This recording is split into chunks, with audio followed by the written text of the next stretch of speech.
Hello दोस्तों, crime.com में आपका स्वागत है।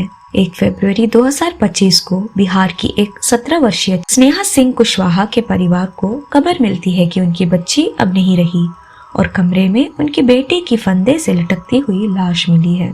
स्नेहा सिंह कुशवाहा के परिवार सासाराम से वाराणसी उस हॉस्टल में पहुंचा जहां उनकी बच्ची रह रही थी। उन्होंने देखा कि उनकी बेटी फंदे से लटक नहीं रही थी, बल्कि उसे पहले ही उतारकर बिस्तर पर लिटाया गया था।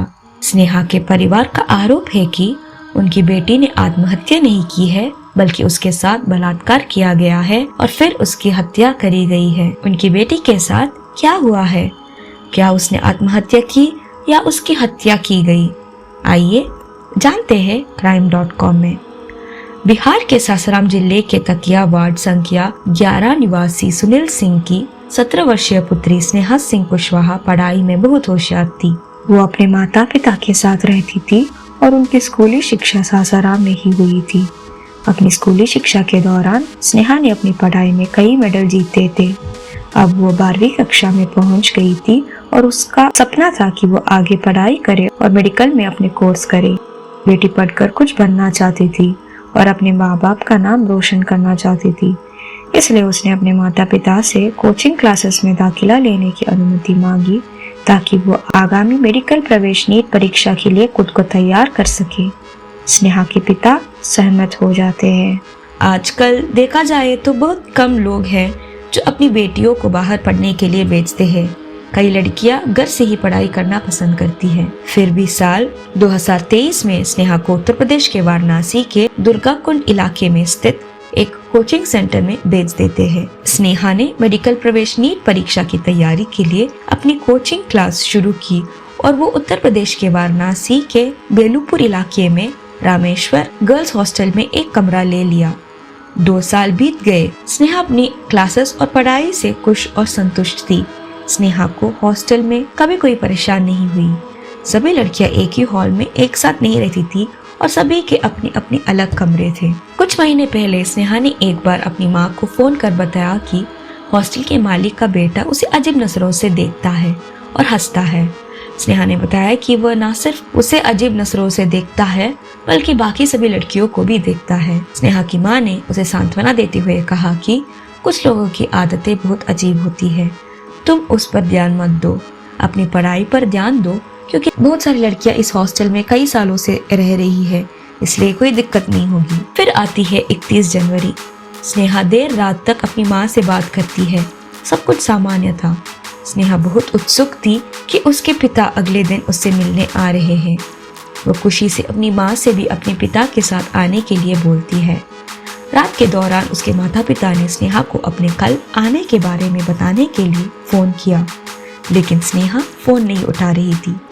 स्नेहा की मां ने स्नेहा का हाल जानने के लिए स्नेहा के दोस्तों को फोन करती है। स्नेहा के दोस्तों ने स्नेहा को फोन करने की कोशिश की, लेकिन स्नेहा अपने दोस्तों के कॉल का भी जवाब नहीं देती है। स्नेहा के दोस्तों ने स्नेहा की मां को इसकी जानकारी दी। फिर स्नेहा की मां ने हॉस्टल के मालिक को फोन किया और बताया कि उनकी बेटी स्नेहा फोन नहीं उठा रही है, तो क्या आप कृपया जाकर उसे देख सकते हैं। हॉस्टल मालिक ने मना कर दिया कि इतनी सुबह वह सो रही होगी। स्नेहा की मां ने हॉस्टल के मालिक से अनुरोध किया कि वो ऊपर जाकर उसकी जांच करे या कृपया उस लड़की का फोन नंबर साझा करे जो उसकी बेटी के कमरे के बगल कमरे में रहती है। तो मालिक ने जवाब दिया कि वे किसी का संपर्क नंबर अपने पास नहीं रखते हैं और इसलिए किसी का नंबर साझा नहीं कर पाएंगे। 7:30 बजे जब स्नेहा के माता पिता ने दोबारा हॉस्टल मालिक को फोन किया, तो हॉस्टल मालिक ने बताया कि वो ऊपर गई थी और कहा कि 2 लड़कियां एक साथ सो रही है। संभव है कि वह बीमार हो और इसलिए उसने अपने दोस्तों से अपने कमरे में सोने के लिए कहा होगा। बाद में कॉल करने पर वह स्नेहा के कमरे तक जाती और स्नेहा को धीरे से दरवाजा खोलने के लिए बुलाती है। बाकी हॉस्टल की लड़कियां ये जानने के लिए इकट्ठा हुई कि स्नेहा दरवाजा क्यों नहीं खोल रही है। ऐसा लग रहा था जैसे हॉस्टल की मालकिन आसपास की लड़कियों को इकट्ठा करने का नाटक कर रही थी और लोगों को ये देखने दे कि दरवाजा उसके सामने खुला है। स्नेहा के माता पिता उसे वीडियो कॉल करने का अनुरोध करते हैं।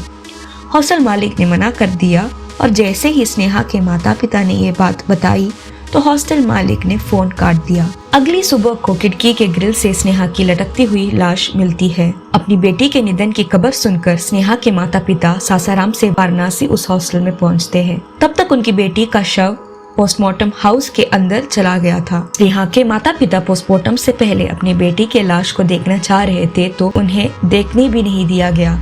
पोस्टमार्टम के बाद प्लास्टिक में लपेटकर स्नेहा का शव उन्हें सौंप दिया गया। पोस्टमार्टम रिपोर्ट में भी रेप की पुष्टि नहीं बताई जा रही थी। इतना ही नहीं, स्नेहा के माता पिता को स्नेहा के शव को घर ले जाना चाहते थे, लेकिन वाराणसी में ही अंतिम संस्कार करने के लिए पुलिस ने उन पर दबाव बनाया। उन्हें बनारस के मणिकर्णिका घाट पर अपनी बेटी का अंतिम संस्कार करना पड़ा। इस दौरान स्नेहा के माता पिता रो रो कर बुरा हाल हो गया था। स्नेहा की स्थिति को देखकर परिवार ने उसे आत्महत्या नहीं बल्कि हत्या कर और सबूत मिटाने की साजिश करार दिया। स्नेहा के परिजनों ने वाराणसी पुलिस पर मामले की लिपापोती करने का आरोप लगाया और कहा कि मामले की निष्पक्ष जांच नहीं की जा रही है। उन्होंने कहा कि स्नेहा आत्महत्या नहीं कर सकती, उसकी हत्या की गई है। इसके बावजूद पुलिस इस मामले को आत्महत्या बताने की कोशिश कर रही है। स्नेहा के माता पिता का दावा है कि उनकी बेटे की मौत की सूचना पुलिस या हॉस्टल प्रशासन की ओर से उन्हें नहीं दी गई थी, बल्कि उन्हें बनारस में रहने वाले एक जानकार से इस घटना की जानकारी मिली।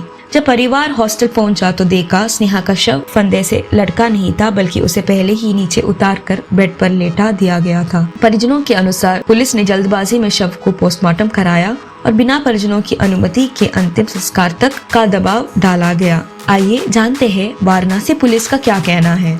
वाराणसी पुलिस ने एक पोस्ट जारी करते हुए मामले की पूरी जानकारी दी। पोस्ट में ये लिखा गया था, दिनांक 1 फरवरी 2025 को थाना बेलूपुर क्षेत्रांतर्गत 17 वर्षीय छात्रा द्वारा आत्महत्या करने के संबंध में विवरण। दिनांक 1 फरवरी 2025 को थाना बेलूपुर पुलिस को 17 वर्षीय छात्र द्वारा दुर्गाकुंड स्थित गर्ल्स हॉस्टल में फांसी लगाकर आत्महत्या कर लिए जाने की सूचना प्राप्त हुई। थाना बेलूपुर पुलिस द्वारा मृतका के शव को कब्जे में लेकर पोस्टमार्टम कराए जाने हेतु भेजा गया। पोस्टमार्टम रिपोर्ट में मृत्यु का कारण अस्फिक्सिया ड्यू टू हैंगिंग बताया गया और डॉक्टर द्वारा मृतका के शरीर पे कोई भी चोट नहीं पाई गई। पंचायतनामा की संपूर्ण कार्यवाही मृतका के परिजनों की उपस्थित में की गई। तदापि वादी मुकदमा मृतका के पिता की प्राप्त तहरीर के आधार पर थाना बेलूपुर में सुसंगत धाराओं में अभियोग पंजीकृत कर अग्रिम विवेचनात्मक कार्रवाई की जा रही है। दुर्भाग्य की बात यह है कि अब तक 12 से 14 दिन इस घटना का हो गया, लेकिन अब तक परिवार को इंसाफ नहीं मिला। इस मामले में बेलूपुर एसीपी डॉक्टर ईशान सोनी ने बताया कि छात्र के पिता की तहरीर के आधार पर इस मामले में मुकदमा पंजीकृत किया जा चुका है। निष्पक्षता के साथ इस मामले की जांच की जा रही है और आगे विधिक कार्यवाही की जाएगी। औरंगाबाद के राजद सांसद अभय कुशवाहा ने प्रधानमंत्री नरेंद्र मोदी और गृह मंत्री अमित शाह को पत्र लिखकर इस मामले की उच्च स्तरीय जांच की मांग की है। उन्होंने आशंका जताई कि चूंकि वाराणसी प्रधानमंत्री का संसदीय क्षेत्र है, इसलिए स्थानीय प्रशासन इस मामले को दबाने की कोशिश कर सकता है। परिजनों का आरोप है कि पुलिस ने बिना अनुमति के शव को पोस्टमार्टम करा दिया। उनके मुताबिक ये आत्महत्या नहीं थी बल्कि हत्या थी। बेलूपुर पुलिस और हॉस्टल संचालक मिलकर उसे आत्महत्या की कहानी बना रहे हैं। परिजनों ने निष्पक्ष जांच की मांग की है और दोषियों को सख्त सजा देने की अपील की है। स्नेहा के माता पिता पुलिस की रिपोर्ट को फर्जी करार दे रही है। स्थानीय अखबारों की रिपोर्टिंग भी सवालों के घेरे में है। पुलिस ने एक अज्ञात रामेश्वर पांडे के खिलाफ हत्या का मुकदमा दर्ज किया है, लेकिन इस नाम का कोई व्यक्ति वहां नहीं पाया गया। स्नेहा के पिता ने राष्ट्रपति, प्रधानमंत्री, मुख्यमंत्री, राज्यपाल और वाराणसी पुलिस आयुक्त को पत्र लिखकर दोषियों के खिलाफ कड़ी कार्रवाई की मांग की है। उन्होंने आरोप लगाया कि पुलिस ने न केवल सहयोग करने से इनकार किया, बल्कि उन्हें और उनके परिवार को डराने धमकाने का भी प्रयास किया। स्नेहा के माता पिता ने सीएम योगी आदित्यनाथ और डीजीपी प्रशांत कुमार से मुलाकात के बाद कहा कि मुख्यमंत्री ने घटना की पूरी जानकारी ली और आश्वासन दिया कि मामले की हर पहलू से जांच होगी। उन्होंने भरोसा दिया कि दोषियों को किसी भी हाल में बख्शा नहीं जाएगा।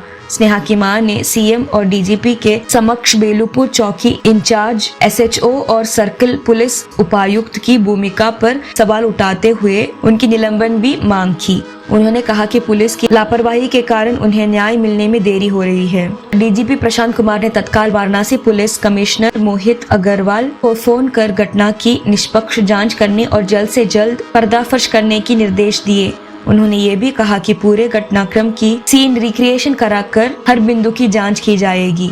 स्नेहा के माता पिता का कहना है कि जब तक दोषी पुलिसकर्मियों और अन्य जिम्मेदार लोगों के खिलाफ सख्त कार्रवाई नहीं होती, वे न्याय की लड़ाई जारी रखेंगे। डीजीपी के निर्देश के बाद वाराणसी के पुलिस आयुक्त मोहित अग्रवाल ने एसएचओ जो है विशेष जांच दल का गठन कर दिया है।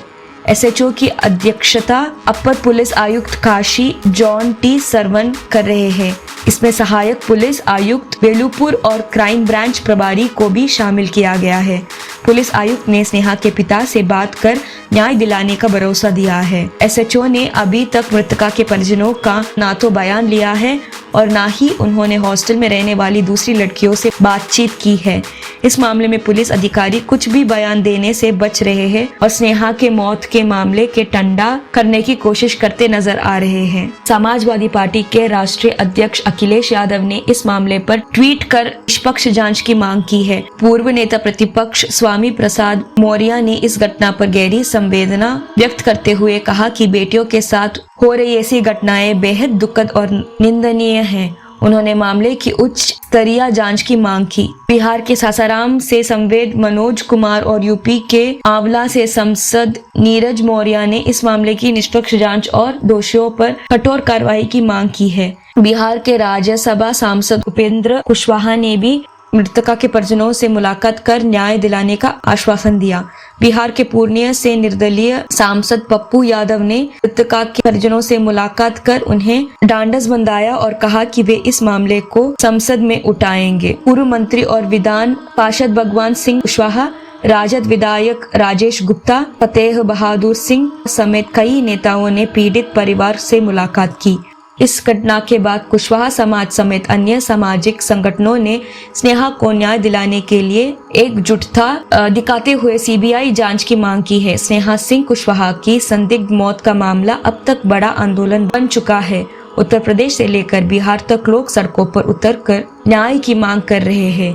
स्नेहा सिंह कुशवाहा की संदिग्ध मौत के मामले में न्याय की मांग को लेकर बक्सर में कुशवाहा महासंघ ने दोषियों को फांसी की सजा देने की मांग उठाई। बक्सर के जेपी चौक में आयोजित कैंडल मार्च और विरोध प्रदर्शन में कुशवाहा समाज के लोगों के साथ विभिन्न संगठनों के प्रतिनिधि भी बड़ी संख्या में शामिल हुए। प्रदर्शनकारियों ने मामले की सीबीआई जांच या रिटायर्ड जज की अध्यक्षता में विशेष टीम गठित करने की मांग की, जिससे स्नेहा की मौत के पीछे की सच्चाई सामने आ सके। बेलूपुर पुलिस ने 1 फरवरी को स्नेहा की परिजनों से तहरीर लेने के बावजूद एफआईआर दर्ज नहीं की।